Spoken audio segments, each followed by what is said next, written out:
Muy buenos días. En nombre de los directivos de nuestras universidades, Fray Oscar Guayán Perdomo, rector de la seccional de la Universidad Santo Tomás en Bucaramanga, de Fray Luis Eduardo Pérez Sánchez de la Orden de Predicadores, decano de División de Ciencias Económicas, Administrativas y Contables, y la doctora Joana Bermúdez, decana de la Facultad de Economía, del doctor Mario Bonucci, rector de la Universidad de los Andes en Mérida, Venezuela, y del decano vicerrector del núcleo universitario, doctor Pedro Rincón Gutiérrez, de la Universidad de los Andes en San Cristóbal. Es un gusto darles la bienvenida al Seminario Internacional Encuentro Educativo Reflexiones Docentes, organizado por la Facultad de Economía de la Universidad Santo Tomás sede de Bucaramanga, el Observatorio Socioeconómico de Santander en la Universidad de los Andes en Venezuela y la Cátedra Libre Dr. Enrique Guerrero Cárdenas. Este seminario representa un espacio de intercambio de conocimientos y experiencias entre prestigiosos expertos en educación superior de Colombia y Venezuela. Contaremos con la participación del doctor Gabriel Ramírez Serrano de la Universidad Santo Tomás, del doctor Lewis García Mora de la misma institución y del doctor Omar Alfonso Pérez Díaz de la Universidad de los Andes en Venezuela. El objetivo de este encuentro es reflexionar sobre los retos y desafíos actuales de la labor docente, así como de explorar nuevas estrategias pedagógicas para mejorar los procesos de enseñanza y aprendizaje. Buscamos generar un diálogo constructivo sobre cómo innovar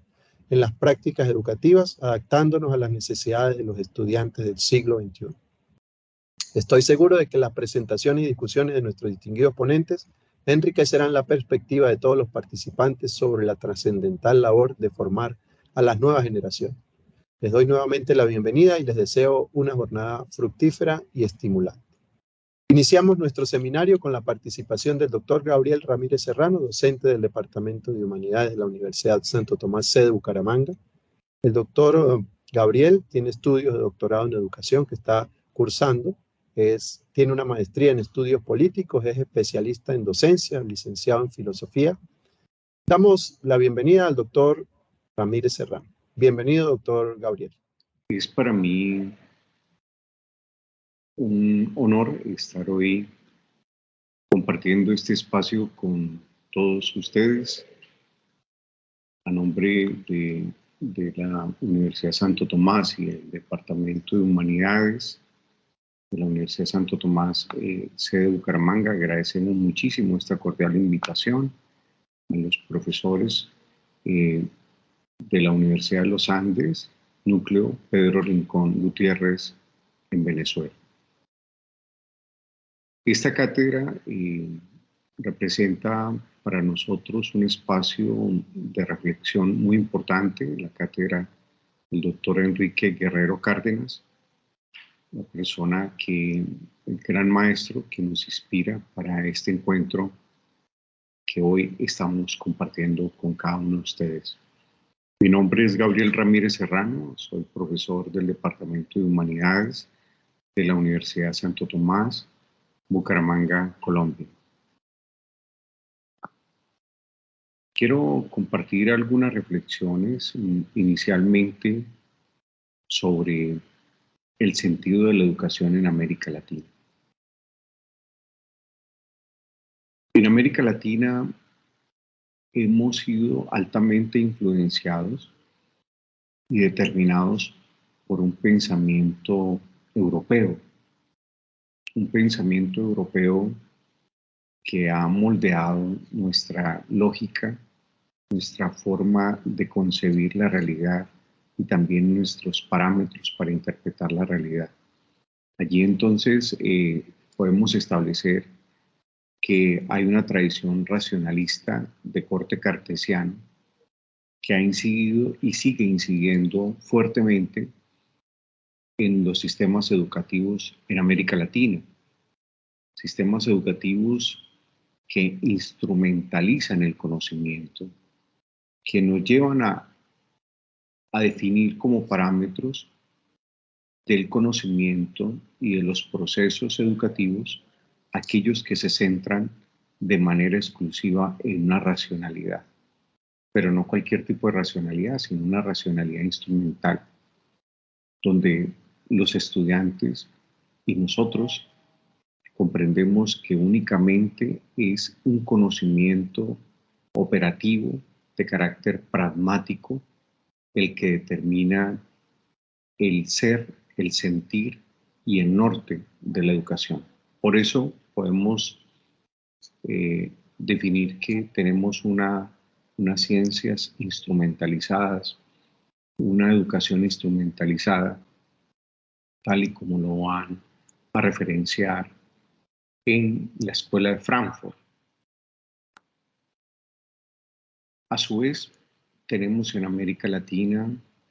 un determinismo de carácter patriarcal. De toda nuestra cultura se ha centrado en torno a una tradición de orden judeocristiano, donde, como lo dice la doctora Riane Eisler, en El cáliz y la espada, se concibe que la especie humana nace bajo ese concepto de Adán como el primer hombre, pero el hombre, el varón, del cual se desprende una mujer, y no bajo el concepto clásico de las obras propias a las Sagradas Escrituras, en el Génesis, donde el concepto inicial se define como Elohim, es decir, es una comunidad de seres espirituales que crean a su vez una comunidad de seres humanos a su imagen y semejanza. Entonces, allí se cercena esa comprensión de lo humano como un espacio de familia, como un espacio de encuentro, y se empodera de manera contundente y radical al varón, imponiéndose sobre la mujer. Esto lleva a que, por supuesto, haya una subordinación autorizada y también auspiciada por esa tradición religiosa, y también encontramos que hay una subordinación del más débil al más fuerte. El más débil se subordina ante el más fuerte porque representa una figura de autoridad. Esto indiscutiblemente va a afectar nuestras relaciones interpersonales, inclusive nuestra relación con la naturaleza, porque nos conlleva a comprender que la naturaleza es un ente muerto, una cosa, un objeto que se puede manipular o destruir a nuestro antojo, porque el varón y el hombre está por encima de la naturaleza, ¿sí? Esto nos ha generado una fractura en nuestro pensamiento, en nuestro sentir y en nuestros comportamientos en relación a los demás entes vivos, a los demás seres vivos. Indiscutiblemente, también encontramos que el sistema educativo en América Latina se halla fuertemente condicionado por una tradición de orden colonial, especialmente algunos de nuestros países, en el caso de Venezuela, en el caso de Colombia y otros países de habla hispana, que fuimos colonias españolas, tenemos un determinismo también ideológico de esa visión social que imperaba en ese momento. Una visión de conquistadores donde se desconocía la naturaleza y la integridad de las personas que representaban nuestros nativos latinoamericanos y por supuesto también los africanos que llegaron a nuestras tierras. Por cuanto que para poder justificar un sistema opresivo de carácter patriarcal, un sistema dominante bajo su modelo de control de estas potencias europeas, en este caso las potencias españolas, justificaban que nuestros indígenas, nuestros nativos, y por supuesto los africanos que se traían sometidos a nuestras tierras, no tenían alma. Este criterio justificaba cualquier forma de opresión, por cuanto que estas personas no tenían alma racional, no eran seres pensantes, eran iguales que cualquier animal, como un caballo o una mula, que se puede someter bajo la fuerza para cualquier oficio o de servidumbre doméstica. Esto nos hizo muchísimo daño, hasta que afortunadamente personajes como Fray Antonio de Montesinos, en su famoso sermón en la isla de la Hispaniola, va a señalar de manera contundente: ¿acaso estos no son hombres? Refiriéndose a estas comunidades de personas que habían sido despojadas no solamente de sus tierras, de sus bienes materiales, sino también de lo único que sustentaba su dignidad como seres humanos, aquella consideración de ser reconocidos como seres pensantes, como seres también de una naturaleza autónoma dentro de la comprensión más profunda del derecho. Y este pensamiento afortunadamente lo va a recoger de manera directa Fray Bartolomé de las Casas, un pensamiento que va a ser uno de los pilares de transformación de esta conciencia identitaria latinoamericana, empezándose a generar una brecha fuerte contra ese modelo económico y social sustentado en la esclavitud. Un modelo que fue difícil, muy difícil de romper en nuestros contextos latinoamericanos, especialmente porque nuestras leyes se resistían a ese reconocimiento. Particularmente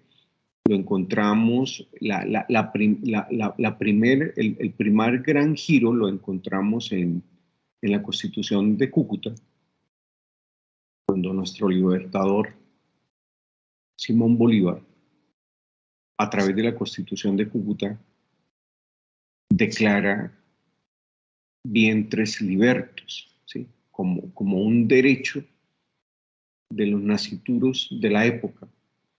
quienes eran hijos de esclavos, tenían el derecho a ser libres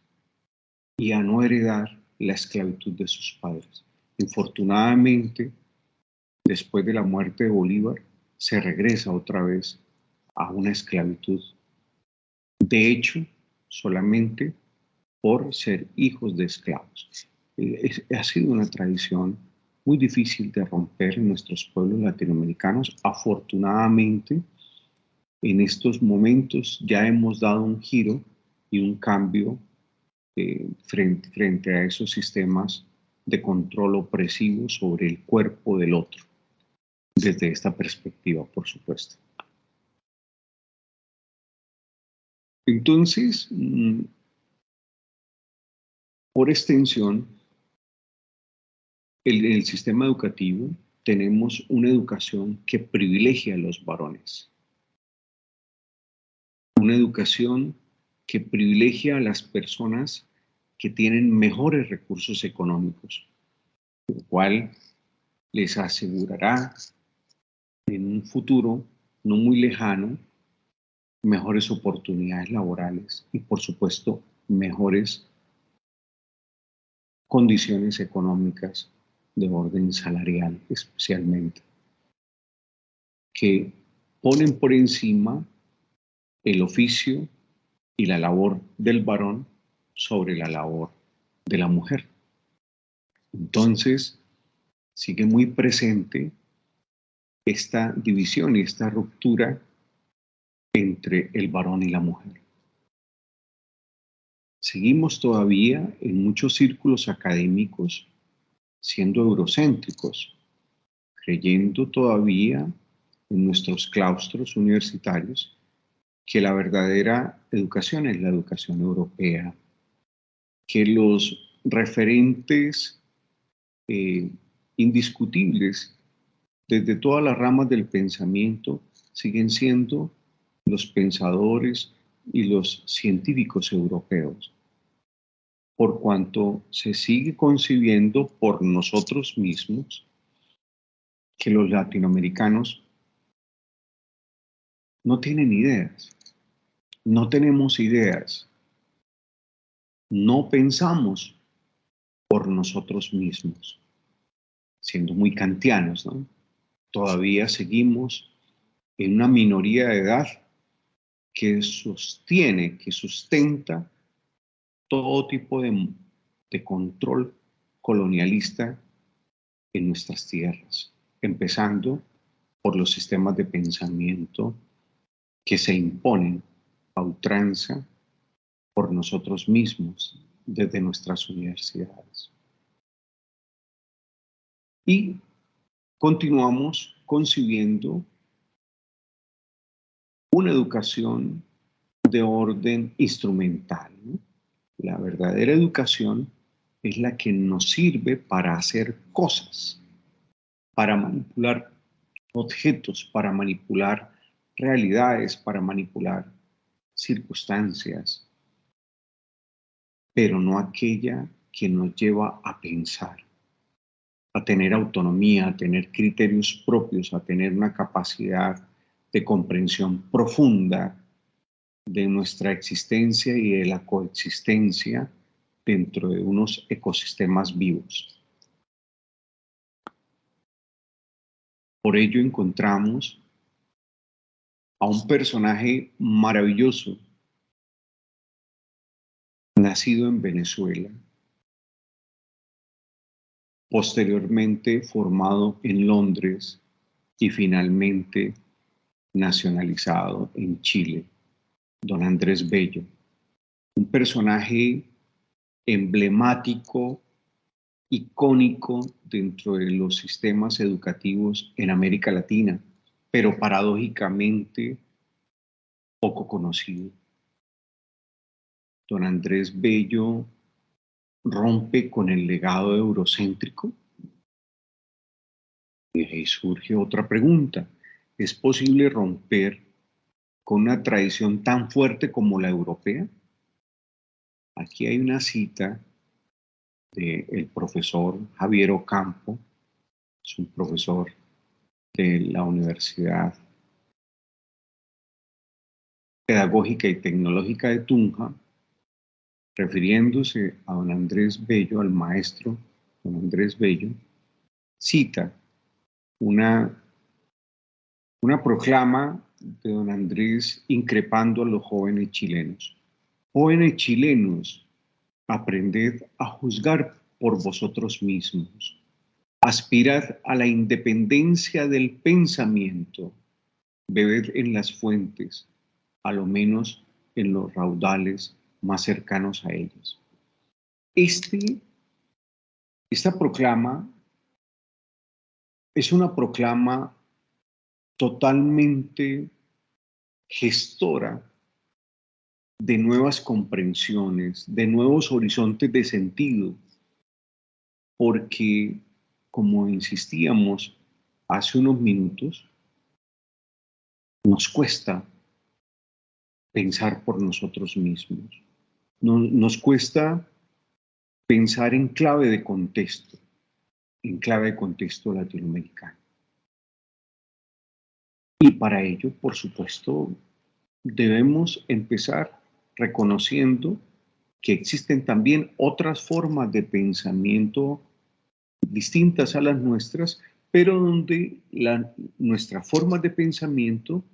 también tiene unas particularidades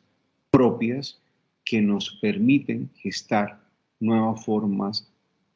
de valorar, de reconocer, de estimar, de apreciar y también de interpretar las distintas realidades con con las cuales nos encontramos. Creería yo que también otro giro está en el método de don Andrés Bello, donde se sigue esa ruptura con el legado eurocéntrico. Para ello está otra cita referenciada por el profesor Javier Ocampo, comillas, nuestra civilización está también juzgada por sus obras, y si se le ve copiar servilmente a la europea, aun en lo que ésta no tiene de aplicable, ¿cuál será el juicio que formará Michelet o un François Lizot? Dirán, la América no ha sacudido aún sus cadenas, se arrastra sobre nuestras huellas con los ojos vendados. No respira en sus obras un pensamiento propio, nada original, nada característico. Remeda las formas de nuestra filosofía y no se apropia de su espíritu. Su civilización es una planta exótica que no ha chupado todavía sus jugos a la tierra que la sostiene. Este párrafo es absolutamente maravilloso, cargado de un nivel de complejidad, porque enuncia varios elementos de orden sociopolítico, socioeconómico, también de un desconocimiento de los contextos naturales y de la biodiversidad que en ella se concibe. Seguimos siendo menores de edad, kantianamente. Nos cuesta crear, nos cuesta pensar, nos cuesta transformar. Hay una barrera muy grande en ese modelo colonial que se sigue imponiendo, que se sigue presentando desde muchas perspectivas en la actualidad. E infortunadamente, creo que como maestros, como profesores, como educadores, como querramos concebirnos dentro del contexto de las instituciones de educación, seguimos replicando este modelo patriarcal que no nos deja liberar nuestras formas de pensar, no nos deja liberar nuestra creatividad, nuestra capacidad de construir y de concebir con nuestras propias ideas, reflexiones e innovaciones desde la ciencia y la tecnología sobre nuestros contextos y realidades con las cuales nos encontramos diariamente.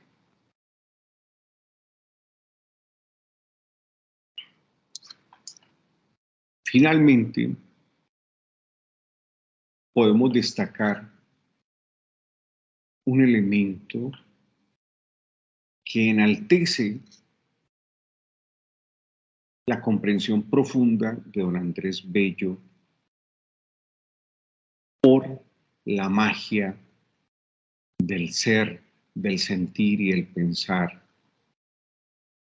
hispanoamericano, como él lo definía en sus propias palabras. En un primer momento, enaltece el paisaje fruto del amor patrio. Este sentido de pertenencia por nuestras tierras, por nuestras tradiciones, por nuestros valores, por nuestras costumbres, nos genera una identidad que no se puede someter a nada ni a nadie, tampoco se puede cambiar por nada ni por nadie. Es de allí que podemos retomar esta frase de este pensador y religioso San Agustín de Hipona, que nadie puede amar lo que no conoce. Creo que a los latinoamericanos nos hace falta caminar más nuestras tierras, caminar más los diversos contextos sociales, complejos humanos y también complejos naturales que circundan nuestros entornos naturales. Ese desconocimiento de las poblaciones, sus características, sus formas de hablar, sus formas de sentir y de pensar, nos generan un desarraigo. El desconocimiento también de la biodiversidad y de los distintos recursos naturales de fauna, de flora silvestre, hace que también no tengamos ningún vínculo con esa naturaleza, con esa biodiversidad. Por eso fácilmente lo ofertamos al mejor postor. Don Andrés Bello también presenta una profunda emotividad por los recursos naturales. Si no somos sensibles por nuestros recursos naturales, no los podremos valorar y cuidar. Idea que estaba terminando ahora. En Colombia especialmente nos estamos encontrando con unos gobernantes totalmente desarraigados, totalmente insensibles frente a aquellos recursos propios que nos determinan posibilidades de existencia en un futuro, cambiándose por un par de cheques que enriquecen sus fortunas, fortunas por supuesto malavidas, y que empobrecen y generan cinturones de miseria en nuestros territorios. Finalmente, podemos destacar que don Andrés Bello presenta un giro importantísimo de una educación antropocéntrica hacia una educación biocentrada. Y vamos a conversar en los próximos minutos sobre este giro epistemológico que hace don Andrés.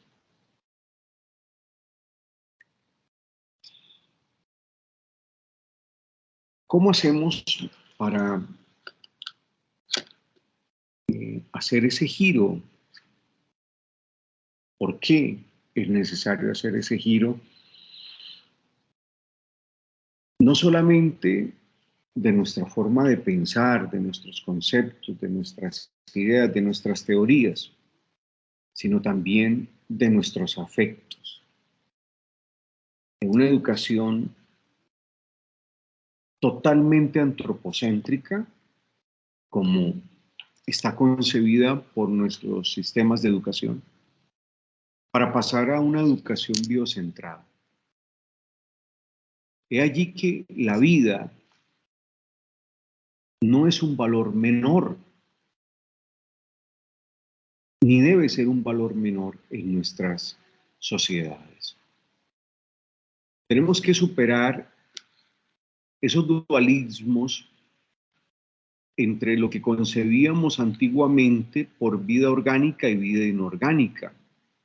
Inclusive esa clasificación del Estagirita, del maestro Aristóteles, donde hablaba de una vida vegetativa, de una vida sensitiva y de una vida racional, ¿sí? Porque esa clasificación ha justificado distintas formas, distintos mecanismos de subordinación y explotación sobre los distintos seres vivos, tanto humanos como no humanos. La biopedagogía en ese sentido tiene que forjarse como la gran apuesta de la educación en América Latina. Constituye el nuevo norte hacia el cual debemos dirigir no solamente nuestros conceptos, nuestras teorías, sino también nuestras prácticas. Si queremos realmente empezar a tener una educación creativamente transformadora, donde empecemos a hacer primar lo sensitivo sobre lo cognitivo, tenemos que privilegiar la formación de actitudes en nuestros jóvenes y en nuestros adultos por encima de una educación meramente cognitiva de carácter instrumentalista. Solamente así podemos construir nuevas formas de aprender, nuevas formas de vivenciar, nuevas formas de experienciar los diversos entornos vivos. De lo contrario, la viabilidad de nuestra especie y de las demás especies seguirá siendo una encrucijada rumbo a un cataclismo irreversible, tal y como lo estamos experimentando en estos momentos. Estamos en una época supremamente sensible donde tenemos todavía la posibilidad de un retorno, pero parece que esa visión instrumentalizada, esa visión patriarcal de dominación, de explotación de la naturaleza en sus diversas formas de vida, por supuesto incluyendo a los seres humanos, está queriendo llegar a su punto de no retorno, con la mayoría de los conflictos que estamos experimentando en diferentes lugares del planeta, precisamente por esa voluntad de poder de carácter nietzscheano, donde el hombre fuerte, el hombre león, tiene que someter a sangre y a fuego a aquel que es débil o es de espíritu borrego, según los preconceptos de ese sistema de visión sobre el mundo.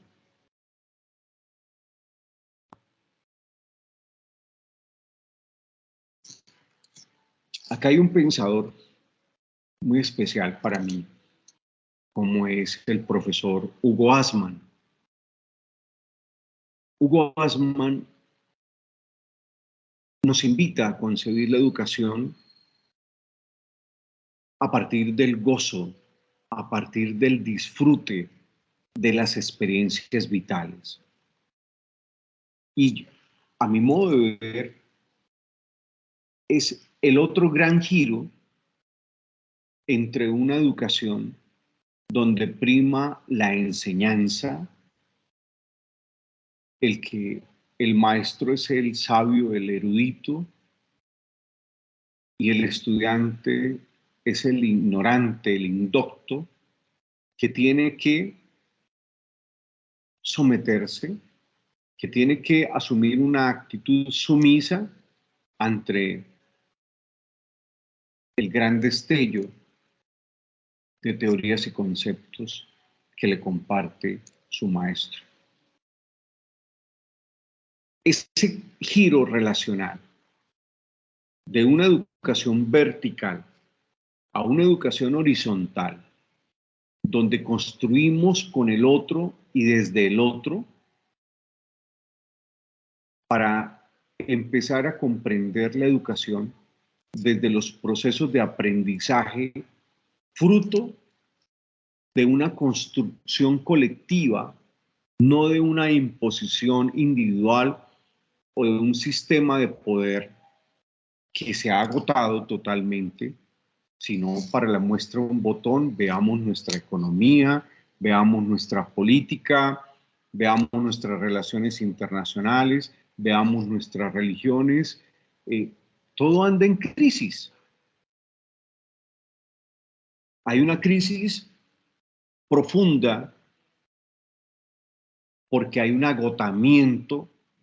de unos saberes que se han descontextualizado en el tiempo y se niegan a aceptar esa descontextualización histórica, esa desconexión, esa falta de vínculos con la realidad. Por eso, la perspectiva del profesor Assmann nos invita a dar pasos agigantados en pro de constituir estrategias en cada uno de nuestros ámbitos escolares, de acuerdo a nuestras regiones, de acuerdo a las características geográficas y socioculturales de nuestras comunidades, para que estimulemos en ellos la fuerza de la creatividad, la fuerza de la innovación, donde empecemos a ver aquella referencia de Heisenberg sobre la existencia arrojada a las incertidumbres, no como una amenaza, sino como una oportunidad para crear y para transformar, donde empecemos a ser conscientes de que ya es hora de romper con una realidad preconcebida, de una realidad predeterminada por unos sistemas de poder a los cuales les interesa mantener sometidos a los pueblos en unos velos de ignorancia totalmente pues aberrantes, porque no hay otra palabra que podamos buscar. Entonces, ¿cómo podemos gestar procesos educativos para que nuestras comunidades, desde sus realidades in situ, puedan concebir nuevas formas de pensamiento, nuevas estrategias para crear y para transformar? Me acuerdo de unas palabras de un profesor en Centroamérica, rector de una universidad muy de cara a las comunidades. Decía, compartiendo con él, me decía que nuestra educación tiene que posibilitar de herramientas, de estrategias a nuestros estudiantes para que transformen la pobreza, no para que huyan de la pobreza. Y creo que actualmente, al menos aquí en nuestro contexto colombiano, la mayoría de nosotros y de nuestras instituciones estamos vendiendo unos proyectos educativos para que los muchachos rompan con esos contextos de pobreza de los cuales proceden muchos, pero no invitarlos a construir herramientas y estrategias y mecanismos para que transformen esos contextos de pobreza, de miseria, en contextos de abundancia, de prosperidad, bajo las improntas propias a cada disciplina del conocimiento donde ellos se encuentran. Desde estos giros de las certezas a las incertidumbres, tenemos que enseñarle o compartir experiencias de vida, mejor aún, a nuestros estudiantes o aprendientes, para que ellos acepten que la vida no está prefabricada, que el tal sueño americano que nos han vendido y nos siguen vendiendo a muchos latinoamericanos es una ilusión que no existe en el sentido profundo de lo que representa la integridad y la dignidad de una persona. Que empecemos a comprender que esa perspectiva de que todo es perfecto, de que todo es bello, que todo está listo para ellos tan pronto sean profesionales, no es real, es una ilusión. Por eso debemos insistir que la vida no es lineal, que la vida tiene altibajos. Y, por supuesto, que nuestras relaciones sociales y nuestras relaciones con la naturaleza van mucho más allá de esa visión mecanicista clásica, donde todo estaba predeterminado por unas relaciones de causa-efecto, porque la vida no la podemos entender bajo una visión mecanicista. La vida necesita, requiere de una visión profunda desde la complejidad misma, desde la posibilidad de pensarnos bajo esa perspectiva de la complejidad, de lo multisensorial, de lo multidimensional, del ámbito de realidades integradas bajo redes de conexiones e interconexiones múltiples entre formas de sentir, formas de experimentar, formas de relacionarnos y, por supuesto, múltiples tradiciones de todos nuestros pueblos. Muchísimas gracias.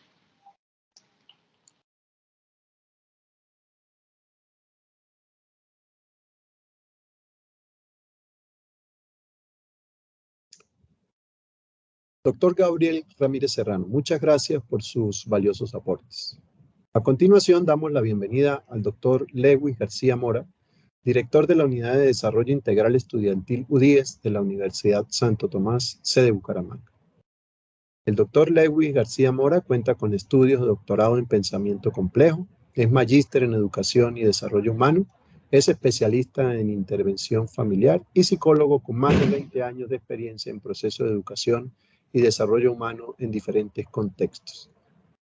Doctor García Mora, bienvenido a este encuentro de saberes. Bueno, muchas gracias, profesor Leonardo, por esta oportunidad para compartir con ustedes un ejercicio de investigación que se presentó como opción para mi título de doctorado en pensamiento complejo y que titulé Construcción de saberes sobre la práctica docente en la Universidad Santo Tomás de Bucaramanga, un aporte desde el paradigma de la complejidad. Muy buenos días a todos, mi nombre es Lewis Ernay García Mora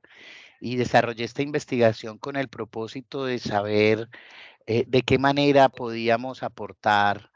al mejoramiento de las prácticas de los docentes en un contexto de educación superior. Es por eso que nuestra intencionalidad, digamos, tiene un componente disciplinar o profesional, pero también un componente práctico laboral. Desde lo profesional queremos conocer la concepción que tienen los docentes sobre el proceso formativo, la educación, sobre la didáctica y los procesos evaluativos, así como definir cómo se están dando las didácticas disciplinares específicas en cada uno de los campos del conocimiento. Todo esto con la intención de generar procesos de formación investigativa, pedagógica y didáctica en los docentes que favorezcan su trabajo, y por eso nos conectamos en el ámbito laboral, de tal manera que esta información o estos logros de la investigación nos permitan construir un plan de formación y enriquecimiento de la práctica docente, avanzar en la definición de didácticas específicas de cada uno de los campos de la ciencia, pero desde una visión no instrumental, desde una visión no reduccionista, en busca de una visión compleja y que nos permita consolidar la investigación educativa y especialmente la investigación pedagógica en la universidad propiamente dicha. Todo este proceso se realiza desde el grupo de investigación Espiral, que es un grupo institucional. Entonces, en síntesis, el trabajo de grado nos permitió identificar varias cosas. Uno, sí es posible construir un saber pedagógico situado. Y cuando decimos situado, quiere decir que es producto de los docentes, del saber docente, de aquellos profesores que se encuentran en el contexto de la Universidad Santo Tomás. Entonces, planteamos que sí es posible construir un saber en este contexto situado con las necesidades y problemas que se dan aquí mismo, pero con una particularidad. No lo queremos hacer desde cualquier enfoque de la pedagogía, sino desde una visión, desde el paradigma de la complejidad que nos aporta Edgar Morán, con todos los desarrollos que ha tenido sobre el paradigma de la complejidad, o mejor, sobre el pensamiento complejo. Y todo esto con un interés de que se contribuya al proceso formativo de los estudiantes en el contexto de la educación superior. Todo esto a través de un ejercicio muy propio de la pedagogía, que es la praxis pedagógica o la praxis reflexiva sobre la práctica docente. Es decir, consideramos que solo en la medida que el docente es capaz de identificar, ver, juzgar o analizar eso que está haciendo, puede generar nuevas pautas de acción y de mejoramiento que ya vamos a ver en el resultado de la investigación. Se plantea que hay unas acciones de mejora continua, pero también unas de innovación. Y eso nos permite avanzar en planteamientos como que a la innovación pedagógica particularmente no se llega de la noche a la mañana, sino que tiene que haber una praxis reflexiva de ese proceso formativo, de ese proceso de mejoramiento continuo, de tal manera que lleguemos ya a una innovación disruptiva o a una innovación de proceso, de acción específica en la práctica didáctica. Entonces concebimos esa praxis reflexiva como una acción pedagógica necesaria para la transformación didáctica en el ámbito más restringido de la complejidad, es decir, en la concepción misma de las disciplinas, de la articulación de saberes que hay a nivel disciplinar, pero también en una visión más amplia, más extendida, entendiendo la comunicación interdisciplinaria o transdisciplinaria que se construye en los procesos de construcción de conocimiento científico. Entonces, la ampliación de estas visiones tradicionales de la acción educativa y del acto educativo es necesario que se vean desde una visión ecológica y compleja del proceso formativo. Por lo cual, entonces, proponemos que todos estos procesos sean analizados desde el paradigma, desde el pensamiento complejo, donde tenemos algunos principios. El principio ecosistémico, es decir, en todo contexto formativo hay unos actores, hay unos productos, hay unos procesos, hay una dinámica y se generan ¿sí? Dinámicas propias en ese sistema o en ese ecosistema de aprendizaje, pero hay un principio dialógico que nos permite entender que lo que pasa a uno afecta interrelacionalmente a todos los miembros. Es decir, si nuestro docente genera unas transformaciones en el aula, eso va a impactar el aprendizaje de los estudiantes, y el aprendizaje de los estudiantes debe ser un insumo para el mejoramiento de las prácticas docentes. Todo esto en un escenario de incertidumbre, de no certeza, de no linealidad, más vale de una apertura a lo que puede llegar a ser la acción formativa. Todo esto entendiendo que el comportamiento humano no es reductible a un principio o a una ley, sino que por el contrario estamos orientados a una acción desde la incertidumbre. Entonces, antes que anticiparnos y planear y predecir mejor lo que va a pasar con el acto educativo, tenemos que comprenderlo e identificar las múltiples expresiones que se pueden dar en un proceso formativo,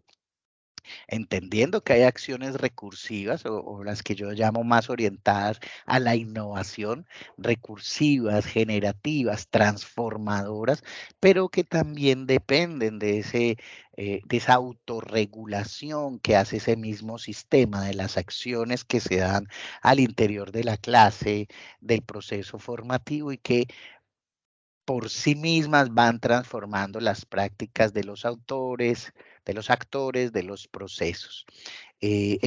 También un principio logramático que nos invita a entender que todos los aspectos del sistema o del ecosistema formativo se representan en cada uno de los actores, nuevamente mostrándonos que hay una relación indivisible, una relación interdependiente entre cada uno de los actores, los procesos y los productos que están en este ecosistema de aprendizaje. Y todo esto también en el marco de la comprensión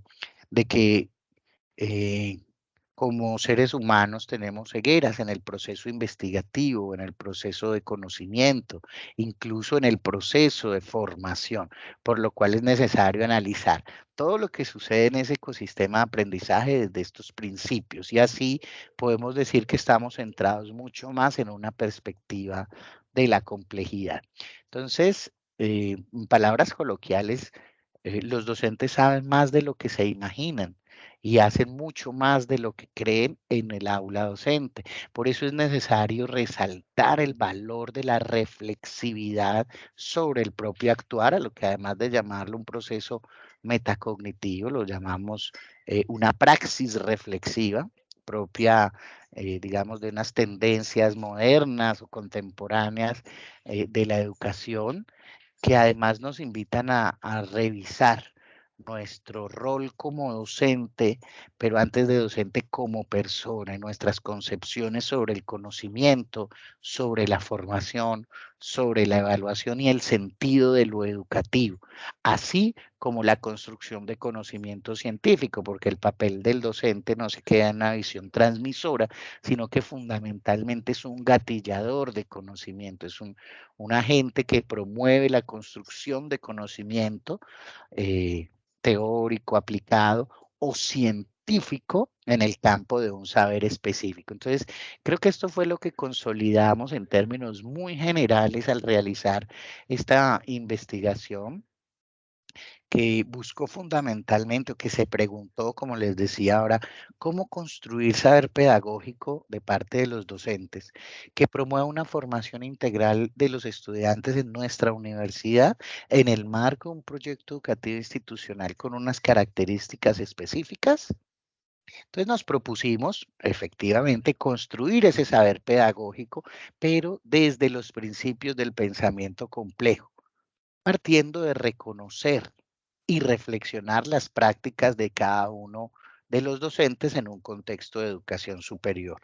Entonces nos propusimos 3 objetivos específicos que serían las tareas que nos llevarían a construir ese saber pedagógico, y el primero es analizar las narraciones de los docentes acerca de sus prácticas pedagógicas y de las acciones didácticas que implementan. A este ejercicio lo hemos venido llamando en la tradición investigativa como la investigación acción pedagógica, eh, o las narraciones pedagógicas. Digamos, hay todos unos enfoques que nos permiten abordar este tipo de información. En un paso seguido, en un segundo objetivo, analizar esas reflexiones que hacen los docentes sobre sus prácticas y sobre las acciones didácticas que implementan en el día a día educativo, pero todo esto en el marco del proyecto educativo institucional y del modelo pedagógico institucional, para luego con esto sintetizar los análisis que hacemos sobre esas prácticas y sobre esas reflexiones de la práctica docente a partir de los principios de la complejidad propuestos por Edgar Morin. Entonces aquí se puede ver casi que metodológicamente las fases que hicimos en nuestro proyecto y nuestra tesis es que a partir del reconocimiento de identificar lo que hago, de reflexionar sobre esas prácticas pedagógicas docentes, se puede llegar a una interpretación que nos permita construir saberes sobre las prácticas pedagógicas que promueven la formación universitaria aquí, de manera situada en la Universidad Santo Tomás. Puede que en otros contextos funcione diferente y es aquí el valor de lo complejo. Es que en educación no podemos apelar a modelos universalistas, únicos, que que permitan obtener resultados únicos. Y esto es coherente nuevamente con el principio de del no determinismo del comportamiento humano y por ende del aprendizaje de la formación. Cada caso formativo es un nuevo caso y cada proceso de aprendizaje lo es también. Por eso no podemos crear principios, leyes y paradigmas anticipatorios en un contexto donde la incertidumbre prima. Entonces, para lograr esto, pues nos propusimos una metodología donde trabajaríamos en un contexto universitario específico a través del diseño narrativo, utilizando la técnica de la investigación-acción o aplicada al campo de las narrativas educativas de la investigación-acción de las narrativas educativas. Son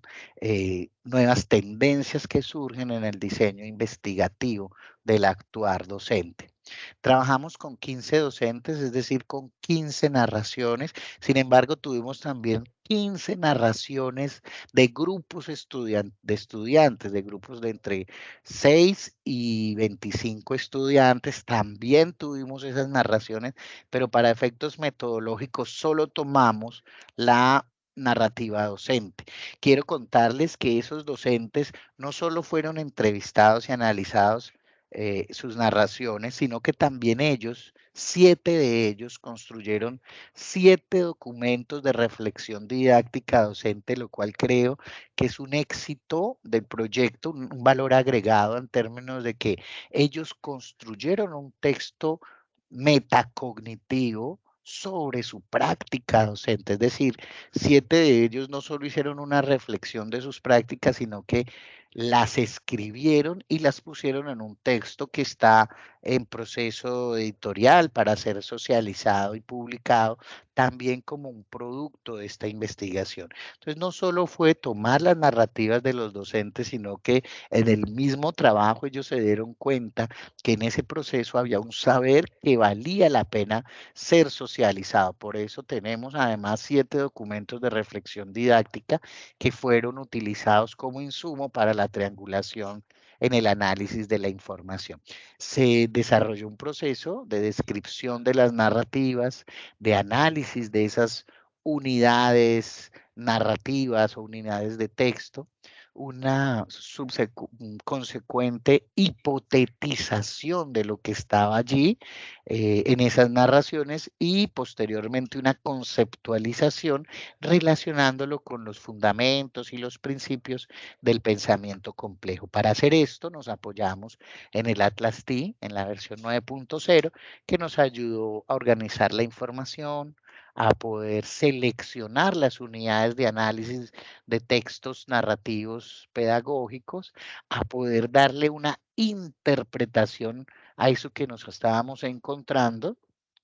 a poder organizar de las 15 narraciones distintos segmentos, grupos, unidades de análisis y categorías que nos permitieran tener mayor comprensión de este saber pedagógico y posteriormente relacionarlas con autores, fundamentalmente con Edgar Morán y otros autores propios de la práctica formativa. Entonces, ¿qué nos encontramos? Nos encontramos que entre los principales proyectos que están utilizando los docentes, muchos conscientemente y otros no tanto, se encuentra el aprendizaje basado en proyectos. Una estrategia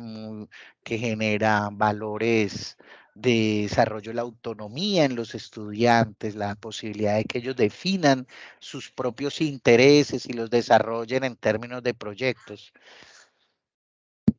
Y también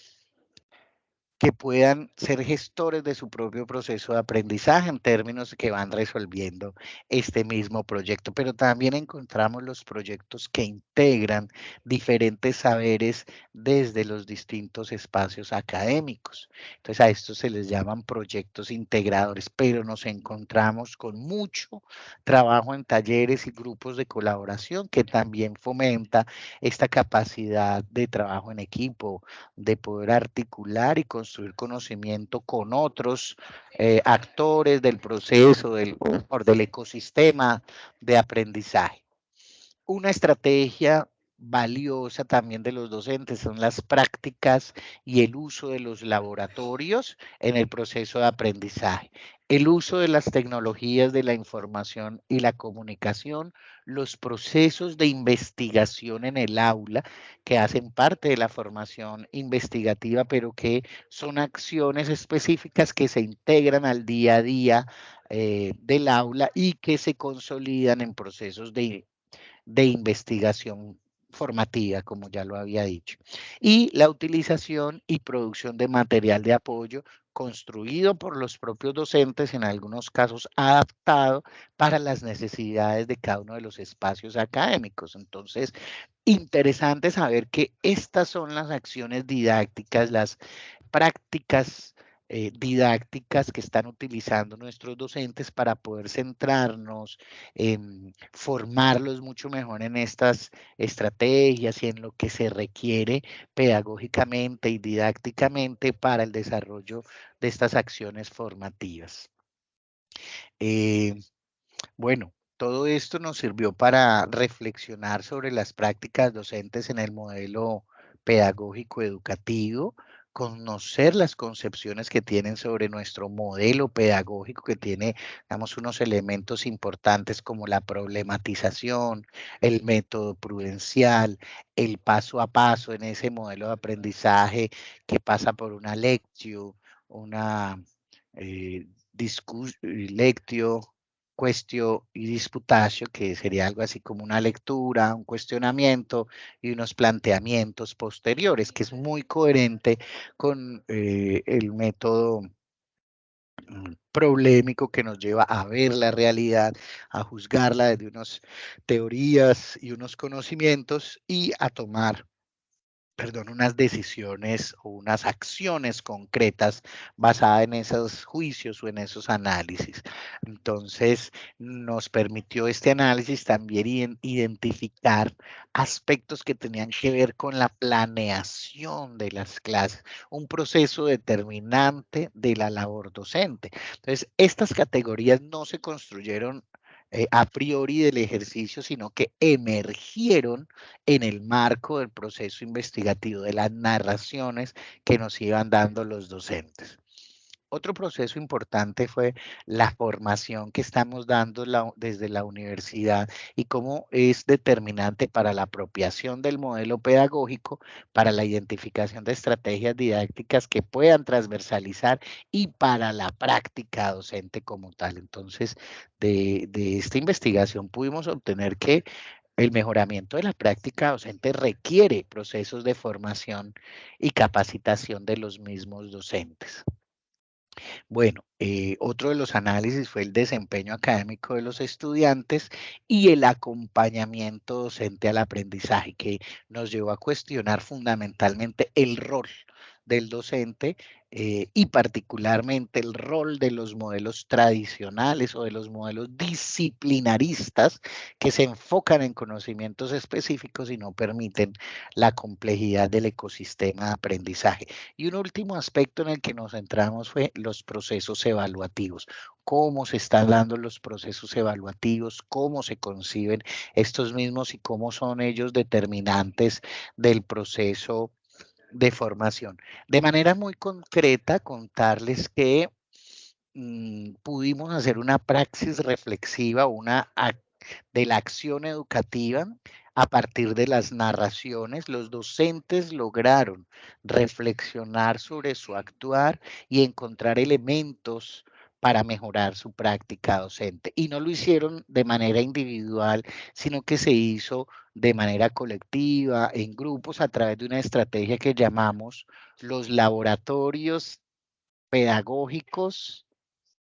Los laboratorios pedagógicos, ¿sí? Una estrategia didáctica que se realizó para favorecer el análisis de la práctica docente y el mejoramiento de la misma. Pudimos identificar que los docentes tienen unas prácticas docentes muy arraigadas al modelo de la tradición científica. Recordar aquí que hay un modelo tradicional que se apalanca en un modelo de transmisión de contenidos y de saberes que no se discuten, mientras que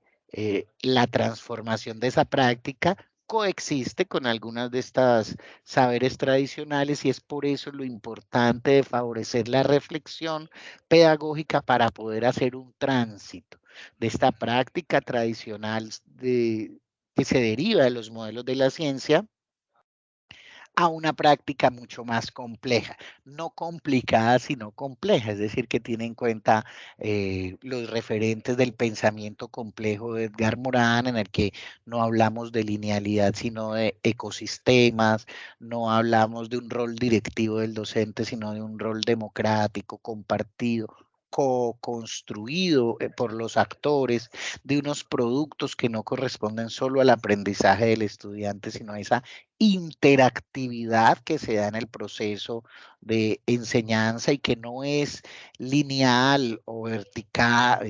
o vertical, sino que es un proceso horizontal que favorece una construcción democrática del conocimiento y, ¿por qué no?, de la misma democracia. Y que esto nos permitió pensar el aula de clase, la institución, como un ecosistema complejo de aprendizaje y no solo como un espacio donde se encuentran unos actores desarrollando unas prácticas. Todo esto pudimos analizarlo a la luz de los principios de la complejidad y yo quiero aquí resaltar dos cosas que me quedaron en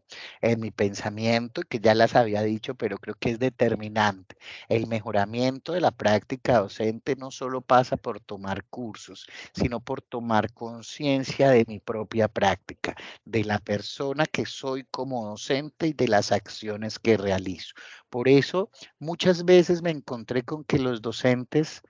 sabían más de lo que creían saber, hacían más de lo que decían. Entonces, la práctica docente es un objeto de investigación que debe ser más cuestionado, problematizado, no para cuestionarlo en negativo, sino para potenciarlo positivamente, para encontrar ese saber no consciente que puede ayudar a transformar la práctica concreta de los docentes. Y todo esto desde los principios de la complejidad, el principio generativo y el principio de autopoiesis, es decir, el que se autorregula a sí mismo, y eso lo llamamos en las lógicas académicas el mejoramiento continuo, pero también el que genera nuevas acciones, nuevas pautas, nuevas concepciones, nuevas didácticas, y es el que planteamos como el principio generativo que plantea Edgar Morin al hablar de la complejidad. Entonces, bueno, muchas limitaciones, no es fácil el tiempo de los docentes, hay que estar cuadrando con ellos en sus tiempos de descanso, en sus tiempos de reflexión, de planificación, y bueno, tener entrevistas de 1 a 2 horas con 15 docentes, pues es un ejercicio importante, asimismo como trabajar con los estudiantes, la transcripción de esta información que nos lleva a un modelo de análisis complejo que nos favorece tener recursos tecnológicos que hoy nos ayudan como investigadores para hacer un análisis a nivel gráfico, poder identificar los pesos y las densidades de ciertas categorías, llegar a esas 5 o 6 prácticas más realizadas por los docentes o esos aspectos de análisis que surgieron o que emergieron en las narraciones, pues no fue un ejercicio caprichoso, sino que tuvo un modelo de análisis, de categorización, de interpretación, de teorización y de extracción de los elementos más valorados en términos de densidad y peso para las categorías. Reconocer que tenemos muchas cegueras en el proceso investigativo, en el proceso formativo y en el proceso de construcción de conocimiento, y que eso hace parte de esta necesidad de seguir construyendo permanentemente conocimiento que ilumine estas cegueras y estas oscuridades. Entender que la práctica docente no siempre ha sido vista como una práctica científica o que se base en elementos científicos, y es uno de los elementos más cuestionados hoy por hoy en la pedagogía, ¿no? La cantidad de planteamientos que no tienen una base científica, empírica, real, y que hacen parte de lo que hoy tenemos como mitos en la educación, pero que se vuelven prácticas permanentes y que se normalizan en nuestro ejercicio sin que sean atravesados por ese análisis de la práctica, por ese análisis reflexivo de los resultados que estamos obteniendo. Y un elemento importantísimo que se encontró en esta investigación es el fenómeno de la interactividad, porque es allí donde se da el proceso de aprendizaje, porque es allí donde se concreta el proceso formativo, porque es en esa interactividad donde se da el proceso de enseñanza-aprendizaje y el enriquecimiento de este mismo. Por eso, al hacer investigación educativa y pedagógica, tenemos que tener el punto de vista de la enseñanza del docente y el punto de vista del aprendizaje del estudiante, así como el punto de vista de los objetos de conocimiento, del material de apoyo para la enseñanza, de los recursos y las estrategias de evaluación de estos mismos conocimientos. Entonces, la interactividad pedagógica supera la transmisión informativa y se instala en un proceso de interacción humana que puede ser virtual, presencial, mixta, pero que requiere esa interactividad de las personas del acto educativo, de las personas con los objetos de conocimiento y en general de ese ecosistema de formación o enseñanza y aprendizaje. Y por último, pues este camino de ser mejores docentes, de ser mejores profesores, no termina con un curso, con una investigación o con un taller. Creo que es un proceso permanente que nos va transformando también como personas, y aquí la objetividad de la ciencia tradicional nuevamente queda cuestionada, porque es un proceso que se construye por personas, entre personas, y que atiende a las dinámicas propias de lo que son las ciencias humanas y sociales no determinísticas, pensadas desde la complejidad. Entonces, esto era lo que quería de pronto compartir un poquito contigo, Leonardo, y con las personas que nos puedan escuchar. Pues creo que de manera muy sintética logramos resumir un trabajo que se hizo con docentes universitarios y que proponía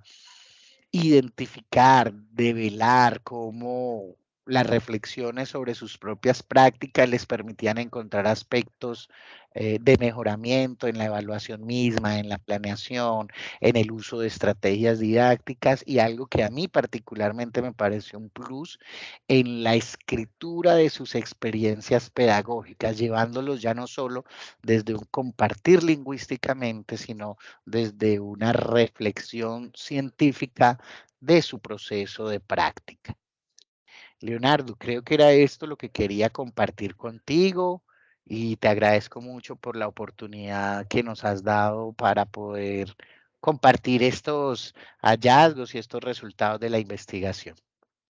Doctor Lewis García, muchas gracias por su participación y sus valiosos comentarios y aportes. A continuación damos la bienvenida al doctor Omar Alfonso Pérez Díaz, decano vicerrector de la Universidad de los Andes, Núcleo Dr. Pedro Rincón Gutiérrez en la ciudad de San Cristóbal, Venezuela. El doctor Pérez Díaz cuenta con estudios de doctorado en Pedagogía y Educación de la Universidad Rovira y Virgili de España. Tiene una maestría en Didáctica y Organización Escolar de la Universidad Rovira y Virgili de España. Es licenciado en Educación, Mención, Castellano y Literatura. Doctor Pérez Díaz, bienvenido.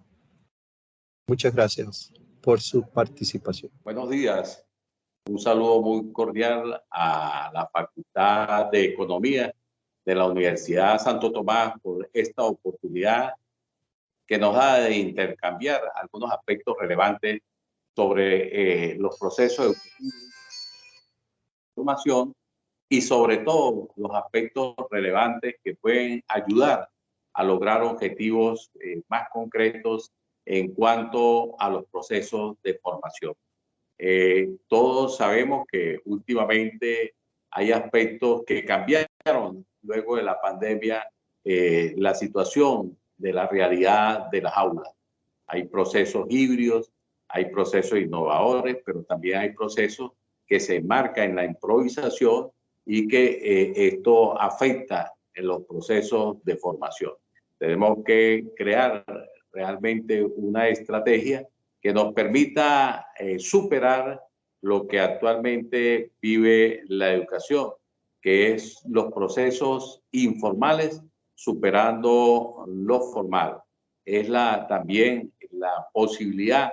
de rescatar el valor de la educación en la sociedad. Las infraestructuras escolares no existían, la tecnología estaba relativamente en cero, pero como decimos, nada parte de una tabula rasa. Nosotros queremos exponer la importancia de los espacios abiertos en los procesos de formación. Esto fue una experiencia que se llevó junto a la Universidad Experimental del Táchira, la Universidad de Granada y la Universidad de Jaén, donde, igual que en la ULA, tenemos un espacios abiertos que son los jardines botánicos. Logramos una experiencia interesante, una experiencia que nos estableció algunas dudas en cuanto a los criterios de desarrollar a través de una experiencia que hicimos con José Antonio Torres, rector para ese momento de la Universidad de Jaén y uno de los especialistas en educación especial. Él, en una visita que hizo al estado Táchira,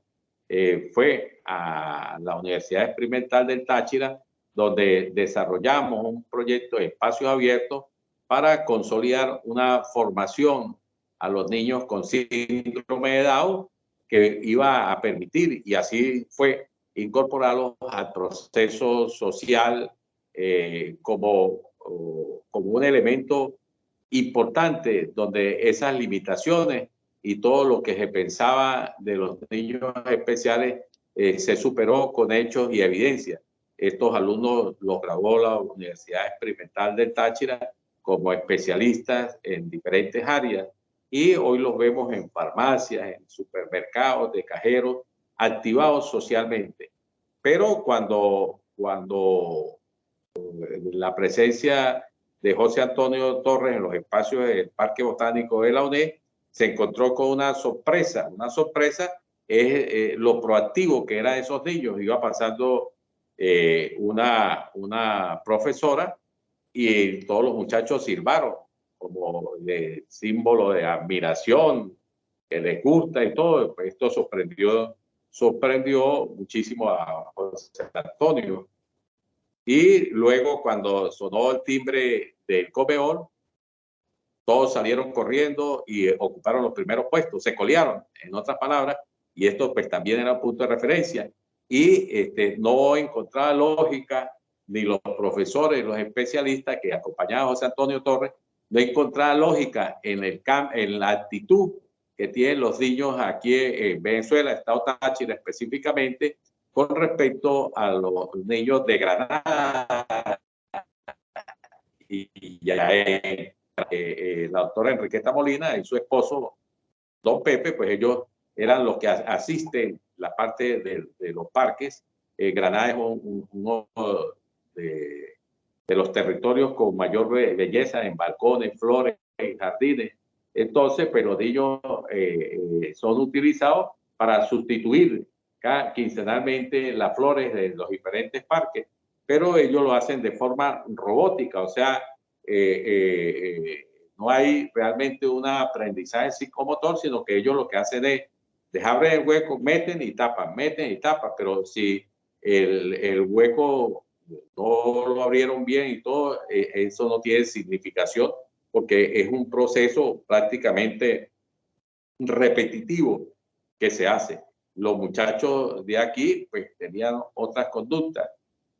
Una de las explicaciones que se dio, que podría ser el trópico, el que hace cambiar la operatividad funcional de estos muchachos con síndrome de Down. Aquí ha sido exitoso. Ellos se llevaron más o menos la idea, porque hasta hace muy poco, cuando la doctora Guaris de Gómez, directora nacional de educación especial, pues estableció unos lineamientos para rescatar todos esos niños que la familia los tenían escondidos, era como una vergüenza, los muchachos no se podían desarrollar, los que vivían en apartamentos de 83 metros, unos espacios muy cerrados y pues, prácticamente están en cautiverio.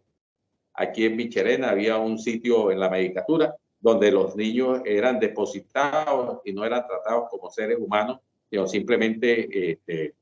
no tenían ningún criterio de atención, de afecto y cariño, sino que simplemente eran tratados como animales, alimentados con las obras y todo. Eso lo rescatamos y empezamos a formar las primeras escuelas de educación especial. Me correspondió,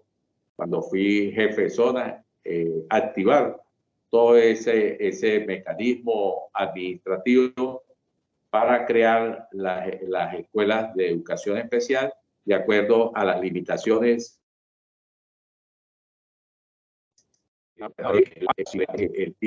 Que se inició el año escolar lo hizo en el Jardín Botánico y logramos comprobar, evidenciar, no solamente con los relatos de los niños, maestros, de los auxiliares docentes que teníamos coordinados por la profesora Jamie Molina, sino que la alegría, el factor convivencia, el afecto, la conciencia que tomaron esos niños en la conservación del ambiente, donde podían ellos ya establecer algunos criterios, eran de sexto grado, no con una profundidad de un ingeniero agrónomo de producción o algo, pero sí ya sabían ubicar algunos elementos esenciales. Por ejemplo, saber qué componentes se le puede agregar a las tierras y cómo se pueden utilizar las lombrices para hacer abono, para mejorar la calidad del pH de la tierra y mejorar con abonos espacios para ser mejorados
que cada alumno siembre un árbol. Y ese va a ser un espacio también que va a ser utilizado a través del convenio con la zona educativa para repotenciar. En ese espacio abierto de 130 hectáreas está el Paseo de los Españoles, por donde salían los españoles del Táchira para no ser víctimas del robo por parte de los indios. Toman un área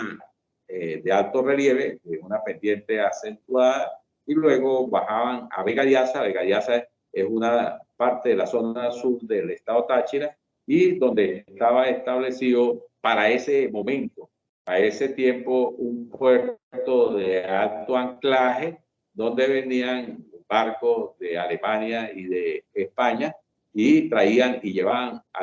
traían más que todo mercancías y llevaban los españoles de regreso, que llevaban muchísimas cosas, algunas producto del arrebato, otros del robo, otros de no conocer la trascendencia importante de algunas cosas que se producían aquí. Ese se llama Puerto Teteo. Ya actualmente cualquiera que vaya, pues es un pequeño río mínimo. Nadie se puede imaginar que por ahí llegaron embarcaciones de alto anclaje. También esa zona nos ha determinado pues, que hay una o dos especies de mariposas que no existen en otra parte del mundo y ya conjuntamente con la Universidad Experimental del Táchira se está montando un mariposario que es muy, muy importante. Y cada día, pues, esta idea académica se va consolidando por aportes, por experiencias como la que tiene Bucaramanga con su parque abierto, con unas características importantísimas, una belleza que nosotros pues también queremos tomar todos esos elementos, parques de Chile y de España también hay, en Perú el parque de agua, aquí con Fanorte en Cúcuta pues tiene unos espacios también bonitos, porque no solamente va a ser un aula abierta, sino va a ser también algo que es fundamental y esencial, la utilización de espacios para fomentar la creatividad y la innovación. Por eso también va a ser una zona de recreación dirigida, va a establecerse la movilidad aérea a través de los parapantes que salen de aquí y culminan en la parte sur en el aeropuerto de Santo Domingo. O sea, los espacios abiertos permiten lograr esa actividad de todos los elementos de convivencia, de diálogo, de relación recíproca, de mayor sinceridad y que cubre algunas expectativas importantísimas, como es la nueva realidad que Colombia pues, lo ha desarrollado con mayor fortaleza, que es el desarrollo de la tecnología en aulas de espacio híbrido. Pero nosotros estos estudios que estamos realizando, tenemos como objetivo fundamental y esencial la utilización de espacios abiertos como una forma que nos va a permitir en esa inversión social que hacen las casas de estudio de consolidar los criterios de convivencia y todo lo que relacione para lograr objetivos. Por eso consideramos que esta actividad que está patrocinando la Facultad de Economía de la Universidad Santo Tomás, junto a la Cátedra Libre Dr. Enrique Guerrero Cárdenas, que es una cátedra que está desarrollando una actividad académica donde se da a conocer elementos importantísimos como es el desarrollo de las tecnologías, los TIC con publicaciones ya elaboradas a través de la Universidad Experimental Libertador, UPEL, que están publicadas algunos en revistas españolas y otras en la revista Dialéctica de la Universidad Experimental Libertador. Son muchos elementos que podemos aprovechar en esto, compartir la experiencia que tiene Bucaramanga en los espacios abiertos como área de recreación y turismo, pues esto fortalece esa relación social. Aspiramos que estos contactos tengan mayor frecuencia para ir no solamente intercambiando la parte de la experiencia de algunos, sino la necesidad de consolidar aspectos muy importantes en las ciencias administrativas y contables, donde la Universidad Santo Tomás tiene un alto performance y que nos llena de enorme satisfacción ser con esta facultad de economía que iniciemos, porque tenemos que ir también ajustándonos a esa realidad. Los dos gobiernos, tanto Caracas como Bogotá, en estos momentos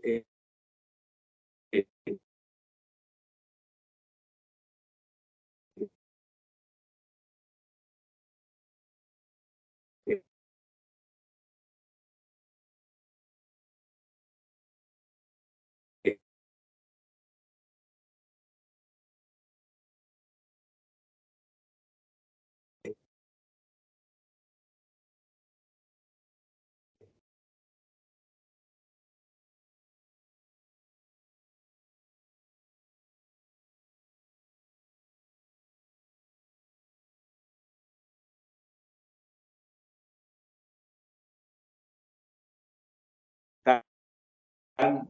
desarrollando estrategias para fortalecer eso está moviendo y ya un cambio, pero nos gustaría formar estudiantes que los alumnos entiendan y que los esas relaciones comerciales que se están acentuando y que cada día se evidencian más. Pero a pesar de que somos dos pueblos hermanos, no hemos logrado en la segunda actividad que vamos a desarrollar para que los alumnos de las áreas administrativas y contables, tanto de la ULA como de la Santo Tomás, pues establezcan intercambios informativos, una especie, no de semilleros, porque ya son muchachos que conocen, realizan y saben lo que es una investigación, porque ya están algunos culminando las carreras, pero creo que lo más importante Encuentro Educativo, Reflexiones Docentes. Queremos agradecer sinceramente a todos ustedes por su activa participación durante este desarrollo de este seminario. También enviamos nuestro mensaje de agradecimiento a la Facultad de Economía de la Universidad Santo Tomás, al Observatorio Socioeconómico de Santander, a la Universidad de los Andes en Venezuela y a la Cátedra Libre Dr. Enrique Guerrero Cárdenas por haber permitido organizar y patrocinar este seminario. Asimismo, nuestro agradecimiento a los distinguidos ponentes del doctor Gabriel Ramírez, al doctor Lewis García Mora y al doctor Omar Alfonso Pérez Díaz, por compartir sus valiosos conocimientos y experiencias sobre la labor docente. Este encuentro nos ha permitido reflexionar colectivamente sobre los desafíos de la práctica educativa actual y explorar innovadoras estrategias pedagógicas para mejorar la calidad de la enseñanza. Es un espacio de diálogo enriquecedor que estamos seguros generará nuevas redes de colaboración e investigación entre nuestras instituciones. Nos invitamos a todos a continuar este trabajo mancomunado para transformar y fortalecer la educación superior. Sigamos conversando e intercambiando ideas más allá de este seminario. Juntos podemos lograr una docencia de excelencia para formar a los líderes del mañana.